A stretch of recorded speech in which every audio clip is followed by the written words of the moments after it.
So we're going to get a little more technical now. I'm going to show a little bit of code. First off, let me just emphasize that the pieces that make up Brown Dog have already been in development for a number of years, funded through a number of sources from the National Archives, NSF, Office of Naval Research, and others. And so there's a number of publications that have come out of that work. These pieces of these components are basically the one I'm going to go through right now is called Polyglot. There's also Versus for content-based retrieval, NCSA Medici, which is also part of the DataNet Seed project, DFDL, the data format definition language, the cyber testbed from Richard Marciano's group. And so right now I'm going to talk about, well, basically, this DIBS proposal is also a bunch of building blocks. So we have the data access proxy here, which does file format conversions, the data tilling service. The idea is they'll all be kind of glued together both internally and together through some sort of workflow system to manage provenance. The data access proxy itself will be made up of Polyglot, essentially, and a workflow system internally to kind of take over some of the pieces that are currently not being tracked properly. And underneath it is this tool called a software server, which I'll describe in a moment.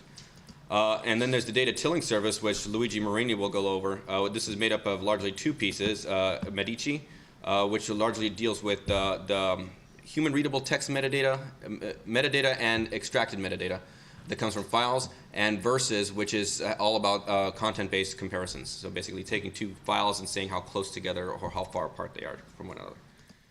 And so with that, I'll go into my next set of slides on the data access proxy.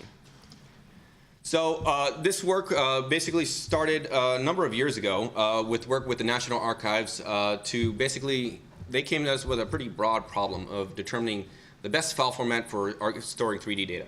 So they are in charge of storing all government agency data for 1,000-something years after the fall of the Republic.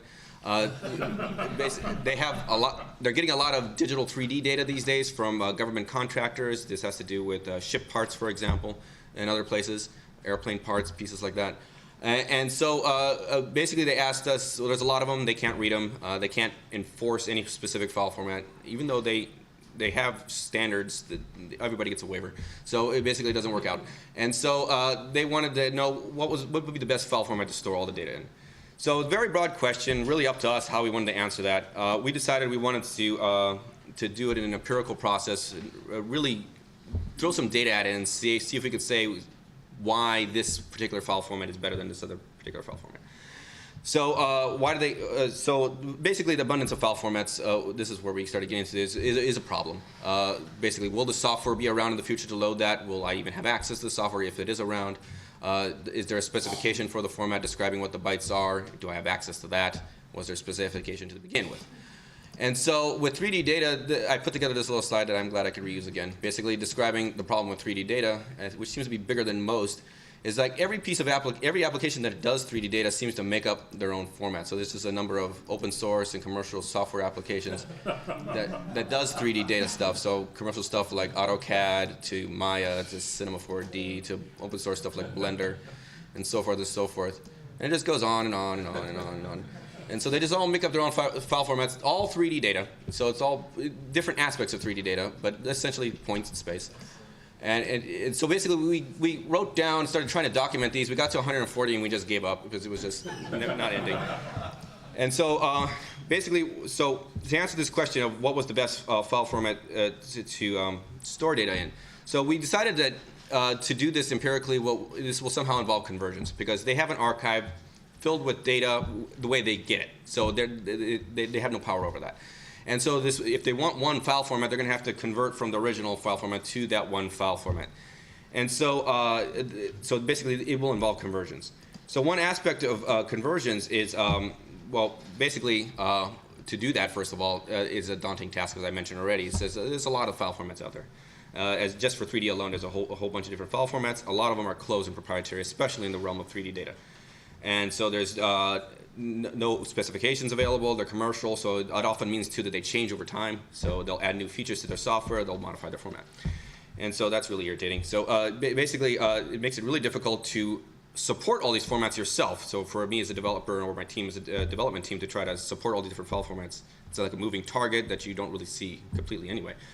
So it's a daunting task. Also, these file formats, though they all do store 3D data, store different pieces. So there's different aspects, like for 3D data, there's different ways of storing that 3D data. And so basically, as you go from one to another, and this is true for all data really as you convert, is you tend to lose stuff. You lose information. So this information loss occurring there. And so we decided this is a good way to do our empirical studies. So we have to pick one file format. It involves conversions. We'll measure information loss. So we'll basically make a study where we have the sample data. We'll try to go from it to every other possible format we can get to. Find out some way of measuring the information loss, and then pick the one that results in the least amount of information loss from a given archive data set. So that's kind of the way we formulated our problem. So again, with regards to just going back to 3D data, there's different ways of storing 3D data. There's faceted representations where there's points and triangles. There's boundary representations where you kind of have curves representing the boundary of the model. There's constructive solid geometry where you have kind of spheres and cubes and stuff, and you kind of combine them together, subtract them apart, and get general 3D structures out of that. And so going from one representation to another representation usually results in some sort of loss, or if it's even possible. So like going from a B-rep representation, which is a smooth representation, to a polygon representation, you basically blow up the model. So with smooth curves, you can zoom way into it. If you've seen scalable vector graphics, for example, you can zoom way into it, and it looks the same. This is analogous to going to a raster image where you have pixels then. So to have the same quality, you have to have a lot more pixels, so it blows up the size of the data. To do the opposite, going from that alias representation from like the pixel version to the curve version, is kind of not trivial at all. It requires some sort of intelligence, involves AI kind of thing, and so it's not really invertible. So different 3D model formats, they all have different pieces of information. They're not encompassed in all of them most of the time. So there's some sort of information loss that's going to be accrued by just going from one format to another. So the idea here for what we wanted to do was measure that. So into format conversions, which has to do with brown dog. So the problem here is for that particular study is there is no universal converter for anything. So for 3D data, there is nothing like image magic. So if you've done conversions with images, there's image magic, which is really nice. Converts between a lot of different formats. Not everything, but a lot of them. There's nothing quite like that for 3D data. So the idea is we needed something like that so that we could take our data in its original format, convert it to every other format, and then kind of measure the before and after, the contents before and after to see what changed for our study. So basically what we decided to do was a different approach. So again, there's no image magic for 3D data. We looked at a number of other projects that have to do with file formats and trying to capture specifications. So one of those is DFDL, which I'll describe later, which the idea is to make a machine-readable specification of how the bytes are laid out in a file. That wasn't really an option, again, because we would have to write those specifications ourselves for all these different file formats, and that was not going to happen. It was not possible. But we actually do leverage it here in Brown Dog because it does serve a purpose with regards to ad hoc file formats. But for this particular study, that wasn't an option. So what we did was something a little bit different. So we came to this notion that, well, these file formats exist out there because some piece of software decided they needed that file format. So there is a piece of software out there that is able to open that file format. Usually, software will also save it into a handful of other file formats as well for some degree of portability. And so the idea is, so that software, we're going to assume that exists somewhere. Otherwise, the data is just useless. So what we did then do is decide is we're going to take all of that software together and basically chain it together, all its capabilities. So this particular application can open and save X, Y, and Z. This other one can do A, B, and C. Let's chain them all together and make a giant conversion engine that kind of hops across applications, hops across platforms, passes files back and forth, and kind of carries out conversions in that manner, and is also extensible in the sense that you can throw new applications at it and get more out of it. So that's the software server. So the software server is the first component we'll talk about in Brown Dog. And this is the thing that turns arbitrary applications into web services. So again, so for this particular study with 3D data, a lot of the good stuff is Windows-based GUI software. So we really had to support GUIs. So GUI applications aren't really meant for automation. They're meant for human beings to use. And so we needed a tool that'll make those automatable. So basically, we need to be able to program against it so we can write a tool that'll throw 1,000 conversions, 10,000 conversions at this thing so we can measure these information losses. And so we needed a programmable interface to them. And so basically, that's what a software server does.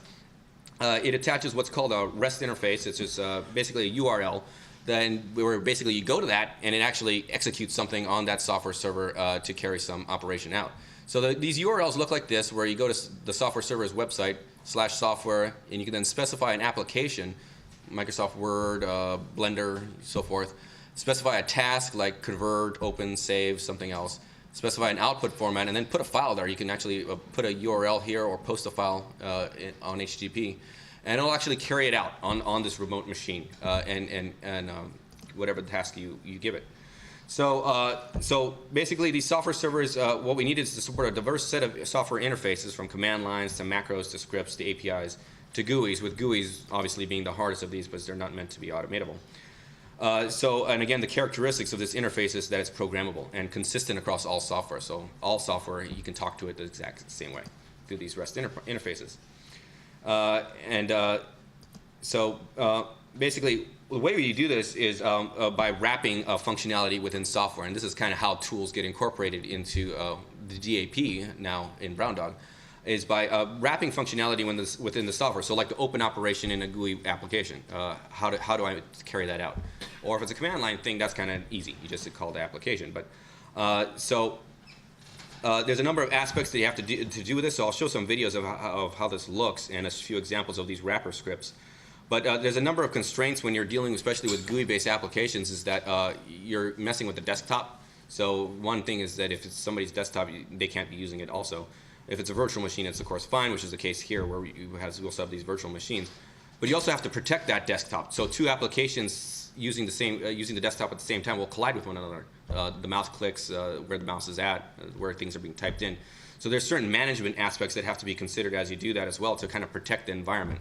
And so that's actually a pretty tricky part when dealing with GUI applications, because if it gets messed up, if the state of the desktop gets contaminated, you essentially have to kill it and start it again, possibly restarting the whole machine. If you have multiple instances of the software on multiple machines, that's the kind of way we deal with it in the cloud. So basically, let's talk about GUI applications. So in terms of automating GUIs, there's a number of ways of doing this. Many people are familiar with AppleScript. So AppleScript is a way of automating applications on Apple computers. These tend to only be useful with applications that support AppleScript, so they'll basically expose certain operations that can be called within the script. But they are pretty robust after the fact if that is the case. In general, though, we're assuming that the applications tend to not support these kind of things. They're meant for human beings to use. And so we looked at a number of ways of automating these kind of applications. The ones we looked at were AutoHotkey and AutoIT, which AutoHotkey is derived from. These are basically GUI-based scripting languages. You basically tell it where to click on a window or in a menu, or to search for a particular window with a given title, and click on a particular menu with this file name in it, or other stuff like that. So a bunch of stuff happening in the back end to kind of find out where menus and windows are at. And so it's unfortunately it's OS dependent. So it's for Windows, this particular application. So for these software servers to be general purpose, we basically need to support a number of these things. So for like Apple, we'll support AppleScript. For Windows, we'll support AutoHotkey and AutoIT. For Linux, there's this thing called XNI, and there's this other one Edgar's been playing with to do that. So the idea is to support a number of these things. And so we also support this other one called Seculi, which I'll describe in a minute, which is computer vision based. So it's actually uses screenshots. So it'll take little screenshots of buttons and actually search through the entire desktop to find that button, that application name, and then click on stuff in an automated manner based on that. So the main purpose of this talk is basically to show you how to add a tool to the DAP, the data access proxy. So we'll be doing a lot of this stuff and helping people do that as well. But this is just to give you a sense of, I don't expect you to get it just from this talk, but just to give you a sense of what's involved with that. So basically what we have are all these scripts, which can be written in a number of languages, from AutoHotkey to AutoIT to a bash script to a batch file to a Python script, doesn't really matter. As long as it's text-based, we can support it. And so we impose certain restrictions on the files. So this is the kind of the way we get the information that the software server needs in order to run it. So basically, file names are restricted to this kind of form here, where you have an alias, which kind of is the way of I'm going to identify this program. So two scripts with the same alias should be for the same program. An underscore and some operation. So this operation is what that script will actually do. So it'll either open, save, convert, or a handful of other operations as well, monitoring operations perhaps. And then the arguments are fixed as well. So we assume that the first input argument is the complete path of an input file. So all these software server tools will communicate with one another through files. So passing in a file, passing out a file. So the first argument is always the input file, full complete path. Second argument is the output file, complete path. And the third argument is a path to some scratch space, so where I could create temporary files and so forth. And then within the script, we affix a header. So basically, this is just a number of comments within whatever scripting language you choose that gives a bit of additional information that the software server will use to know what it does. So the first the comment is always the pretty name. So some way of displaying this application to various interfaces that utilize a software server. The version number, so that we just know, so we can somehow tell as things change, software changes and changes with different versions, so we know what comes from what. The type of data supported, so like 3D models, images, documents, so forth. And this is just a way of grouping together applications that deal with similar types of data. And then what comes next is the most important steps. This part is a comma separated list of what input files it supports. So this is basically file extensions that it's able to take as inputs, and then a comma separated list of file extensions it's able to take as outputs. And so from that information, it's able to basically use it basically assumes the script does what it claims to with the comments and the naming convention.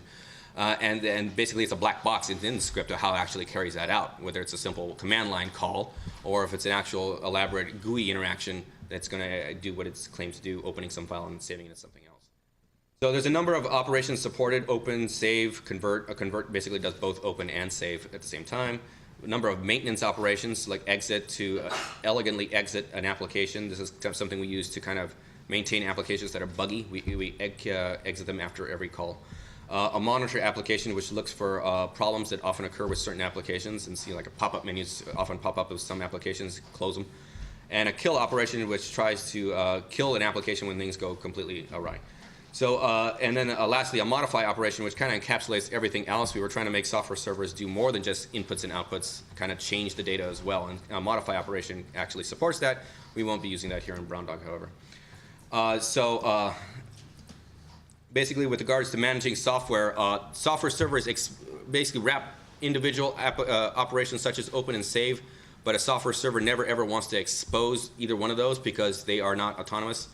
They depend on one another, so you don't want, remember this is a service that we're using these as, and so you don't want one task coming in saying to open a file in an application and then save it in a different application with another task coming in between and messing everything up, closing the window, changing it to a different window, and so forth.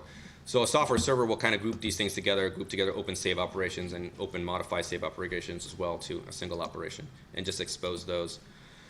And I already mentioned a bit about the monitor tasks, and the REST interface. So the idea is that every piece of every application, regardless of what it's written in or what platform it runs on, is accessible through this URL of this type here, and you could just put files onto this URL and it'll actually carry it out however the script dictates that should be carried out. So going into a bit more depth with the GUI-based scripting, the first thing we used again was AutoHotkey. A little bit, maybe more than you want to know about how Windows works, is basically a message passing system. All windows, all menus are instances of Windows. They have IDs. They pass messages to other windows. And so what you can do is intercept those messages and basically record them and then play them back however you like later on. And so AutoHotkey with this tool, WinInspector Spy and others kind of help you do that. And so you can capture operations and replay them later. So this is an example of one for a 3D application called Adobe 3D Reviewer. I'll just walk through it briefly. So basically, when I walk through it, it'll be readable. So basically, the first command here is if a window doesn't exist called Adobe 3D Reviewer, run this command, which is basically calling Adobe 3D Reviewer. And there's some stuff like wait until it actually opens. So wait till there's a window with that name present. Bring it to the forefront if it's not. So sometimes it's necessary. So you basically activate the window with that name there and wait for it to actually be activated. And then this next part down here is what actually calls the open command. So it's posting a message with this ID here where I got that ID from WinInspector Spy, which intercepted it when I did a test run through the application. And so basically it sends that out later on in the script and basically mimics pressing the open button in Adobe 3D Reviewer. And so basically what it does then is it waits for a menu, a dialog box with open, the title open to pop up, and then it basically fills that edit box with the first argument I pass in, which is the input file, and presses the enter button into the first edit box, which is for the enter button. And basically the rest is just a little bit of housekeeping to make sure that it doesn't close before it actually opens the file. And so this, again, you're not supposed to get it just from this, but it's just to give you a sense of what's involved, so incorporating a GUI-based application. So we also just use AutoHotkey for command line stuff because why not? It's easy enough. You can use bash files though, bash files, Python scripts. And in which case it looks really simple. You just call this run wait command on the command, pass in the input arguments, input and output arguments, and it just calls it. And so you can do this for a number of things. Even sometimes applications with GUIs that you think are just GUIs, they sometimes have a headless version, especially open source stuff. So like OpenOffice has a headless method of running it where it has no GUI. You just run it from the command line. And so you could do it like this as well and just pass in the arguments and get out your result. So GUI-based scripting suffers from timing issues. So basically a computer is pretty fast at reissuing these clicks and commands. And so it sometimes will try to do it before menus actually open up, windows actually open up. So you have to be really cautious about that. And sometimes that's the bulk of these scripts, is trying to just be careful not you wait until it actually opened up and did the operation. So for example, with this just a notepad, is a human being clicks on file and open and enters some text here to open actually a file. So the naive thing to do would be create a little AutoHotkey script that just basically does that. Select an item and file open. You can also do it this way, and then set the text box and press enter. Problem is that it'll oftentimes execute so quickly that it'll try to type in the text before that dialog box actually opened up. So you have to be careful with that kind of thing. So the fact is, human beings see, so they're basically not clicking on stuff until they see the previous thing they were looking for. You don't click on start typing in text until you click on open, and you don't basically until you see that dialog box, you don't actually start typing anything in there.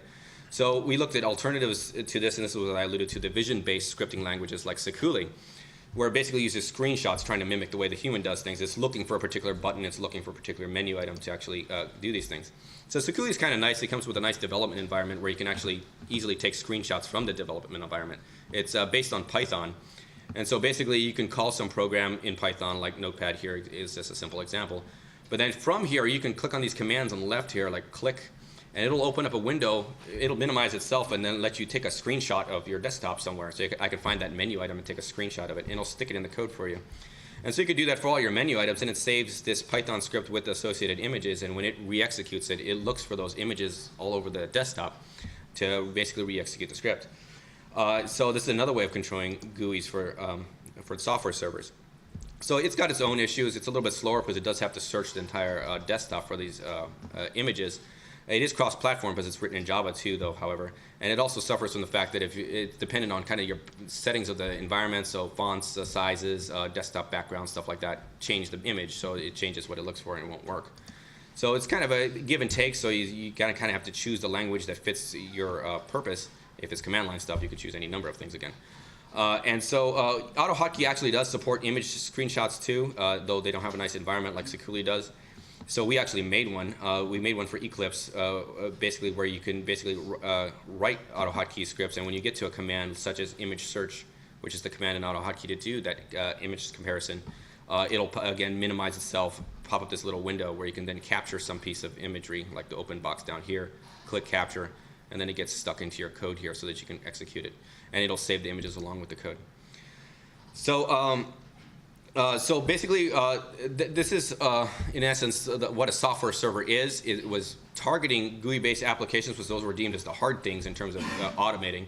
But again, it supports command line stuff. It supports stuff that have their own APIs. So, like, for example, Blender, an open source application, supports Python scripts. So you can take care of that as well. And so what we did as part of this as well, and it'll play a role here in Brown Dog as well, is we ended up documenting, so basically you have this ability to control applications. Well, what applications are out there that I can use as part of this service? So we built this thing called a conversion software registry as a database for that kind of thing. And it's just a web-based database that basically takes an application and turns it into not so much the application, but what it's capable of. So what does it open, what does it save, where do you get it, and so forth, what kind of license does it have. And so basically the CSR database is just a catalog of that stuff, and then you can then search it for information that you want. So you would go through this and type in a particular file extension as an input or an output and get back a number of results. This was not important. I'll skip this one, but for the rest I'll just switch over.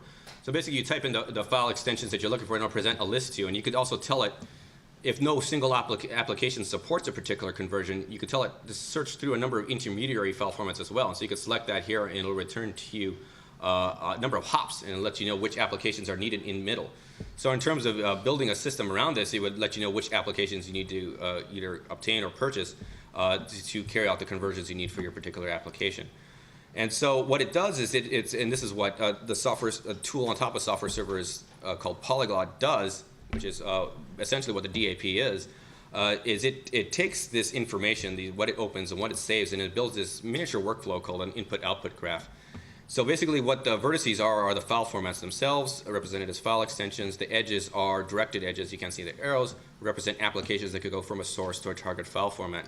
So what you do is you put a bunch of these together if you want to find a particular conversion for a given source and target file format, and then you do some sort of shortest path algorithm to find what applications you need to get from one source format to a target format. So in this case, there was no direct application to go from Step to X3D. You had to go through Adobe 3D Reviewer, 3D Studio Max, and Blender to get to the desired target file format in this case. So for the CSR, we documented 2007 applications, 1,600 some file formats. Huge mess, you can't see anything from that. But for a machine, it's no problem searching for paths in that thing, and it basically does it, given that you have that software on your system. But how much data do you lose? How much information do you lose? That was the whole point of the study. So basically, so we didn't have scripts for all these applications. I think in our study we had like 10 that we actually scripted. And so it really depends on the application and the file format's initial form and the final format. And so sometimes a lot. So for 3D data, you lose all the faces, you lose all the texture, stuff like that, but you can still see the general shape of it. So we ended up, so the second part of this is how do you measure that change? And that's what Versus is, which Luigi will talk about in the next presentation, is a means of kind of comparing files. And so we used it here for information loss, what changed. So yes, a lot of stuff is lost. The more hops, the more stuff you are likely to lose as well. So there's a number of tools that I just briefly mentioned because they're used in terms of setting up a software server. So a script debugger kind of configures scripts to get rid of paths that don't exist in your system and replace them with paths that do exist in your system. A script installer, which will basically query the conversion software registry to download needed scripts for the software that you have on your system. And so I'll skip that, but basically, well, this one shows it running on a particular Windows system. It's using the method here, looking through the Windows registry for all applications it can find, hitting the conversion software registry for all applications that match that, downloading the scripts, and then configuring them for the local system, fixing any paths changes that might have changed, and actually testing them too. So it'll download some test data and throw it through the scripts, through the software server to see if they actually work, if it's actually properly configured for the system. And if it doesn't work, it'll throw them out. So it'll produce this little text file as an output where it commented out stuff or things that failed the test, and so it deemed it not stable enough to expose in the system. So what we ended up doing is we took that script debugger and that script installer tool with the conversion software registry and the software server and made it a little registry patch for Windows that basically added another menu to Windows on shortcut icons. And so what you could basically do then is right-click on a piece of software and click Share Functionality. And what it would do is it query the software conversion software registry, download the needed scripts, and share that functionality through that REST interface. So essentially turning an arbitrary application into a web-based service. So I want to show you a number of demos, and if this isn't going to work, I'm going to need a switch. This basically showing. So I'm using Windows XP here just because it has a small footprint in terms of virtual machines, and it makes it easier in terms of space. I have Adobe 3D Reviewer installed there. I have it configured with a software server, so I just right-click on it, click Share Functionality, and it basically exposes it. And so basically, the only important thing to look at here is up there is showing that Adobe 3D Reviewer was found, and it's now being shared. So again, now's a good point to mention there are licensing issues to be considered here. This is a commercial software, so you can't just share it with anybody. There's authentication as part of the software servers as well. So what you can then do is open up a browser and then go to that software server's IP address and see the applications that are being shared on it. So again, this is a piece of the DAP. This is how it kind of works.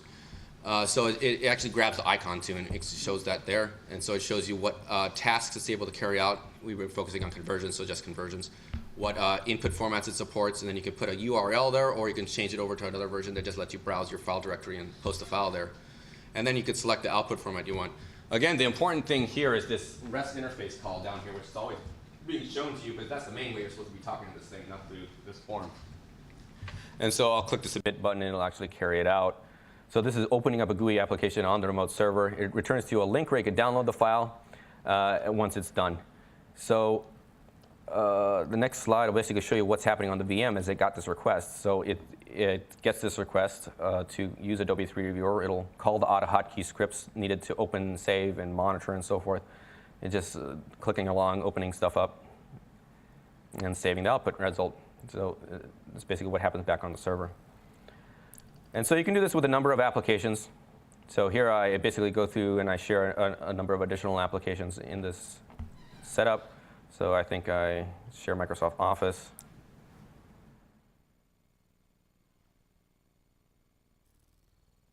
And so in this case, the script installer, notice there's 2 versions supported by the CSR, so it asks the user to pick. There's no really easy way to determine that automatically at the moment, so we had the user intervene.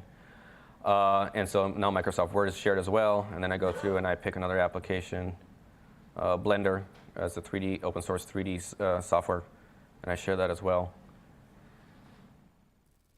And so for this case, the script configuration tool needs to run through it because the paths are wrong, so it's basically searching the file system for where Blender actually is, and it's configuring it, the scripts for that system. So if I go back to the browser, I can then basically reload and see the new applications that are now available there. So now Blender and Word are there also. And so I think in this video, I go ahead and click on Word and use that to just take a really simple text file and convert it to it's a really simple doc file and convert it to a text file, or vice versa, I forget, we'll see. But, and so back on the server,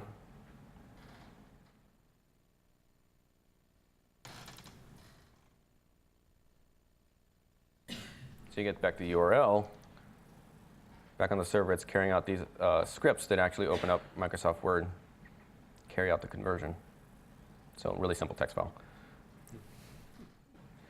And so you get the idea. So the idea is to use any piece of software, anything, potentially anything, which is what the software servers are kind of all about.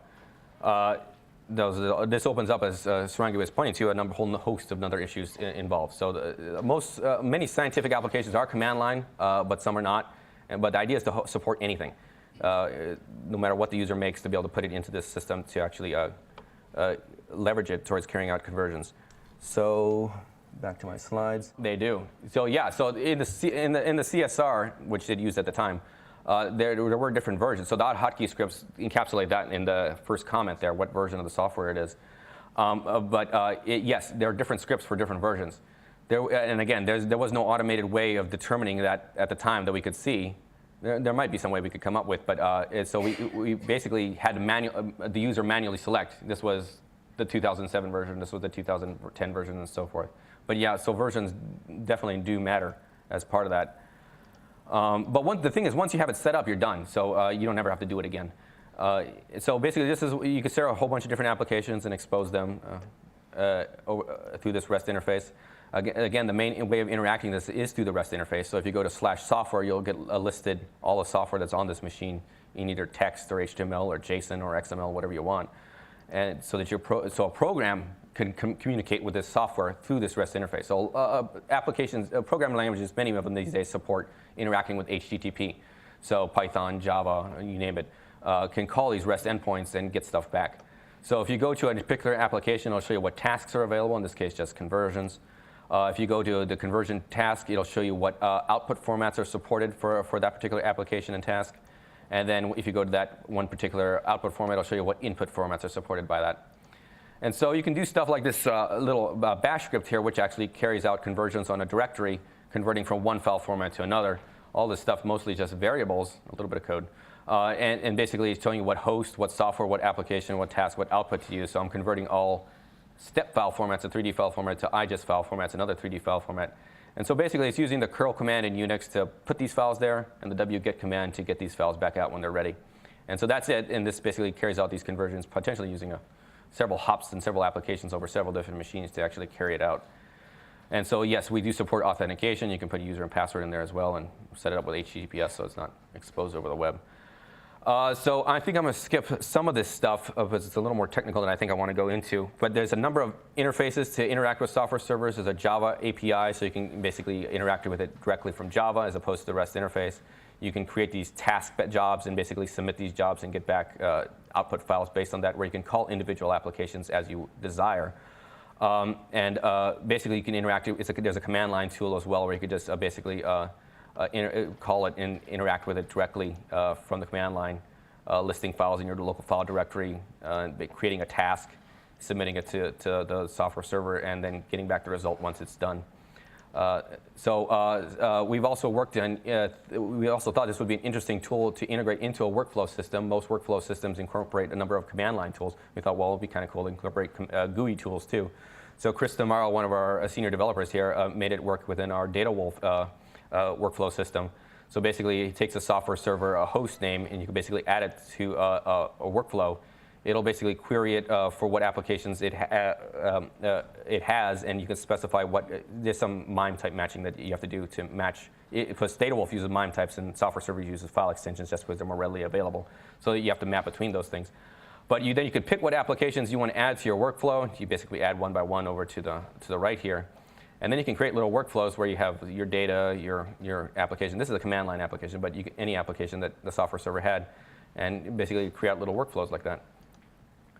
So one of the key aspects that we looked at when creating these software servers was robustness, because you are using GUI applications. They're not meant to be automated. They're meant for human beings to use. And so the idea is they do fail quite often, actually. And so the idea is for the software server to be able to regulate itself, to monitor the desktop and be able to recover as elegantly as possible without messing things up for the entire. Remember, there's a bunch of them. So there's a cloud of these things, and so one failing shouldn't mess up everything or itself too much. So we did a little experiment in an eScience paper a couple of years ago where we took a number of applications and we tried to deliberately kill it by basically taking files, test data set, and renaming the file extensions to random stuff. And so we'd throw it at these, so we take split the data set into one that was with extensions that were valid and one that was invalid, and we just randomly throw these things at it and see if we can, how many tasks per hour it was able to continuously process through without falling over. And so basically, we were pleased that it didn't fall over. So basically what happens is you throw this junk file at it in an adversarial manner, is the task per hour drops down because it's basically having to kill applications and maybe even restart VMs once in a while. But in essence, it's able to continuously go through, tasks drop down, but server does not crash. And so we measure this for command line stuff like ImageMagick and IrfanView, and GUI-based stuff like 3D Studio Max, which is really heavyweight actually, and Microsoft Word, where you could get, with just one machine, around 355 tasks per hour, which is not bad, which is not a lot, but think about a human being doing that with that software, and it's pretty reasonable. So basically, that's the software server, and that's the way we're incorporating arbitrary software into the data access proxy. It's the component that's responsible for putting these pieces in there. And it'll be used by a thing called Polyglot, which I'll describe after this, to kind of chain together these conversions to carry out, using that input-output graph, carry out a conversion across the union of the capabilities of all that software. So before I go on to that, let me just quickly describe the data format description language. We decided to add this also onto Brown Dog in terms of supporting what we see as possibly many ad hoc file formats that are out there. Also non-ad hoc file formats if we can. It's a little complicated to write these DFDL schemas, so we'll see how that works out. But for ad hoc stuff, that should be a really valuable way of documenting how the file is actually laid out and the data in there. So basically, DFDL is an extension of XML schema. If you know that, it's a way of just describing data. It's machine readable and human readable, theoretically. And so basically, what makes it different from just normal XML schemas, it describes how the bytes of the data is laid out actually in the file. So it works for both text-based files and binary files. Version 1 of the specification was published in 2011 by the Open Grid Forum. So it's being an implementation is being actively developed by IBM and also by Tresys Inc., who's actually taken over the open source implementation called Daffodil, which we started here in NCSA. And so we're using Daffodil in Brown Dog now for DFDL support. So what it does is basically you write this definition of what a file format looks like, and then it's able to basically take that, a file, and then spit out XML that kind of represents the data in that file. So as a really simple example, it's a really simple CSV kind of file where you have some rows and columns, so last name, first name, age, and a couple entries into your data there. So what a DFDL schema looks like, and again, this is you're not going to learn it just from this one slide, but just to give you a sense of it, is basically you first define the XML schema that defines what that data looks like. So basically, there's a number of elements, the overarching one being the entire file. It's a complex type, meaning it has multiple sub-elements to it, made up of a sequence of rows, basically, where the first one is another element, the header row, that's basically defined right here in this XML schema. And basically, that happens at most one time. And then there's, it's basically a title made up of strings and so forth. And then what comes after that is another sequence, the other rows that kind of map onto that header row. And so that one is unbounded, and it's basically the items and their strings as well that make up that CSV file, these things up here.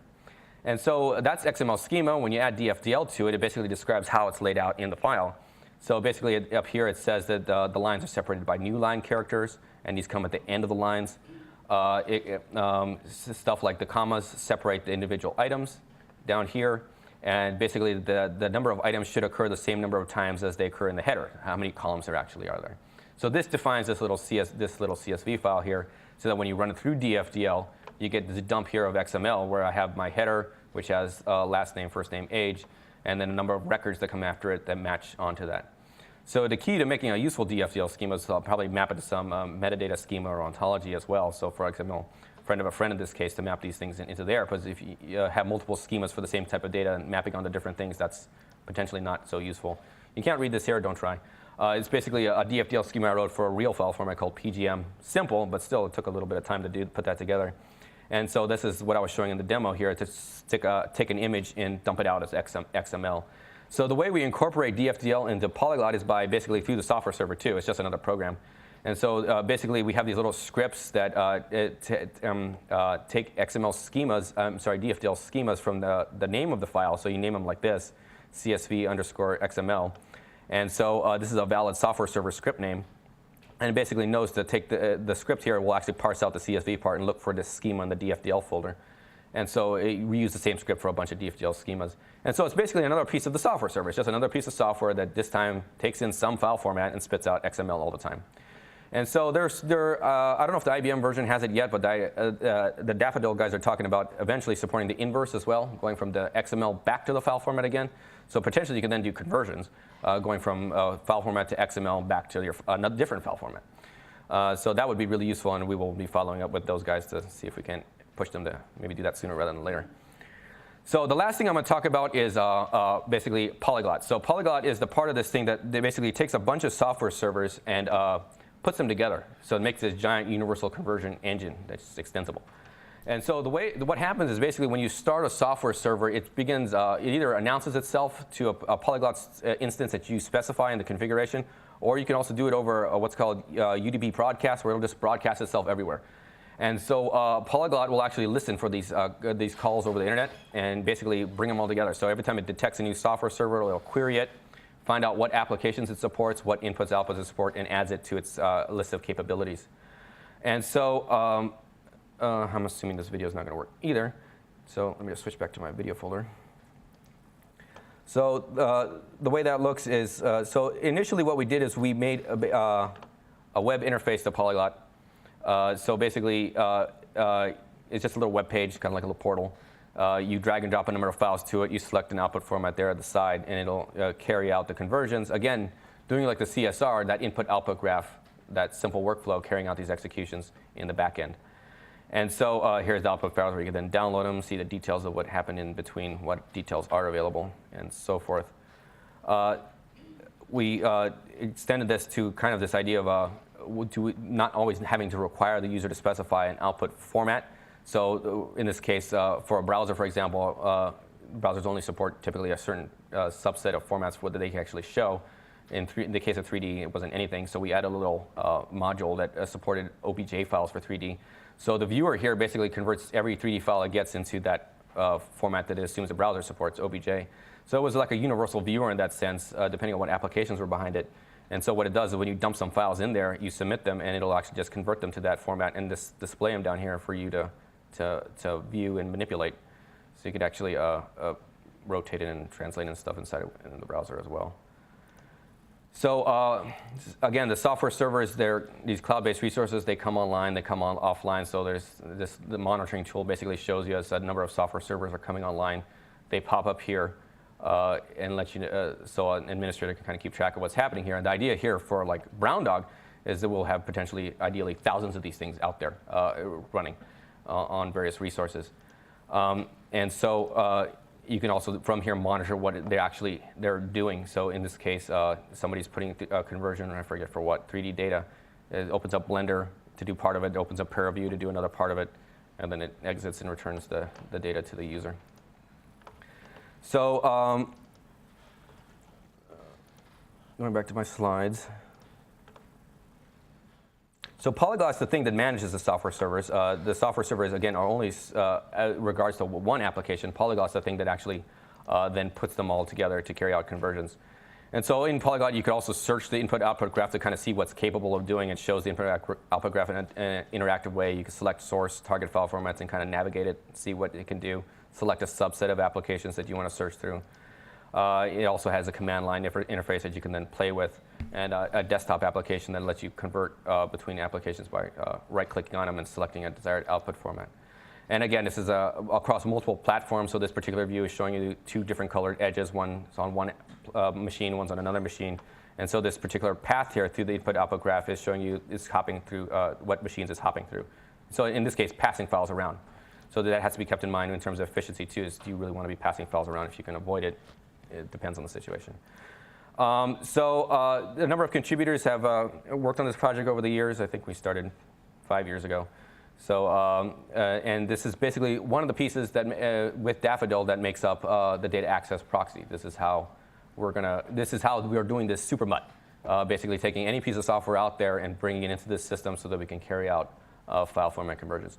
And so there are a number of issues that we have to deal with. Of course, we can't just put commercial software up there. And so addressing how industry might play a role in this is something we're considering for the later years. So the idea now is just to set up the infrastructure, deal with open source software, provide the services, deal with scientific software. And then later on, see if we can't approach industry to see if we can't come to some means of putting their stuff up here. We're thinking of a number of approaches. One is perhaps an idea of some sort of cloud-based licensing. So maybe a cost recovery model where you pay a fraction of a penny for every open save operation, something like that. You know, something that's small for the user, but maybe adds up for a company. Another option is maybe the access to their old software that they no longer sell anymore. They don't make any money off of anymore. If with cloud-based licensing they could make some money off of it, maybe they would be prone to doing something like that. Something we have to explore. We're thinking year 3 is where we'll do stuff like that. So anyway, I'm going to end there and pass it over to Luigi Marini, who's going to talk about NCSA Medici and Versus, which make up the data tilling service part of this. And I'm open for questions as well. Yes, Art? Kenton, you showed Polyglot and how it finds your best path through different software. Yeah. Are you planning to get something where you can quantify how well it does, how much data you lose, and not only come up with the shortest path, but the least loss of data? Yeah, so that was the point of that study with the National Archives, is to determine the best file format and the information loss with each path. So what we did is we took that input-output graph in Polyglot, took a sample data set from the National Archives and threw it at it, ran it through every possible conversion we could. The one trick, though, is that in order to do that comparing before and after thing, you have to be able to load the file before and after. And if we could do that, we wouldn't need Polyglot. So basically what we did was we supported a handful of formats, and then we converted to every possible format and back to that format again. And we basically distributed what we were able to measure, the changes, the information loss across the entire path. And so that was the point of the study. And so basically we assigned weights to those edges. And then we would do a shortest weighted path across that to determine the path of least information loss. And so that's something we might end up doing here as well. It would require more data, more executions. But for now, we're just doing the shortest path to get something off the ground. Again. And sometimes it's not how much information is not lost, but what information is lost. So is it possible that a user could choose a different conversion path if the first one? Not at the moment. Not at the moment. So yes, there is different ways of, first of all, measuring information loss, which Luigi will touch base on here with Versus, which is the piece we use there to measure the information loss. It's basically, we concluded right off the bat, there is multiple ways to measure information loss. We're not going to force one down anybody's throat. And so basically, it's a framework where you can mix and match reusable components that basically extract pieces from a file and then compare those pieces to see how similar they are. And you would use one based on your particular application needs. What was the second part of your question, Praveen? Is it possible for a user to pick a path? No, not at the moment. So that's where the workflow integration really needs to happen. So right now, it's just that input-output graph. Once you execute it, it's lost. It doesn't remember what applications it used, where the intermediary files are, what machines are on. The idea is we want to capture that. Also for debugging purposes, it was really a pain to debug it like this. And then potentially you can re-execute it maybe look at alternative paths or select subsets of the paths to carry out conversions that way as well. And potentially submit a workflow in terms of selecting a particular conversion path you want to execute on your data set as well. So that right now that's not there, but that's one of the things we're hoping to add, yes. Yeah. On the question of how to integrate with commercial software, so we have a workflow where there's one piece of commercial software, and all we needed was to get the SDK, and it's one snippet of code, and we send that, and we're able to run through the entire workflow seamlessly. What about flipping it around so that you check someone's system? Like I could open up my system with remote access and give permissions. I know there's all kinds of security problems with this, but if I could open up my system remotely and say, look, I'm licensed and I'm using it for my application, run my commercial piece in the workflow remotely, and then feed it back in to kind of. That's exactly what we were thinking. Very tricky, because essentially what a software server does is really, in a sense, not different from what remote desktop does or telnet does for command line stuff. So it's exposing the computer to remote users, and it's the same way, except the difference here is it's changing the interface. So now there's this programmable interface in place. How does that play out with licenses? We're not sure. We did meet with the campus lawyer one time just to kind of explore this. It's not clear. It's kind of gray. So if I gave you so if you owned a piece of software that does some conversion, I gave you a file, said, please convert it for me. Can you do that? Are you allowed to do that? I'm not sure. I would think so, but I'm not. I don't know. Would somebody complain? I guess, yeah. Like, where's the boundary? The question is, where's the boundary from a legitimate and an illegitimate use for, yeah. But I guess, yeah, if you gave me a file and I converted it for you, which happens all the time. Yeah, I'm not sure. And I think we want to be cautious here. Yeah. All right, so I'll hand it over to Luigi.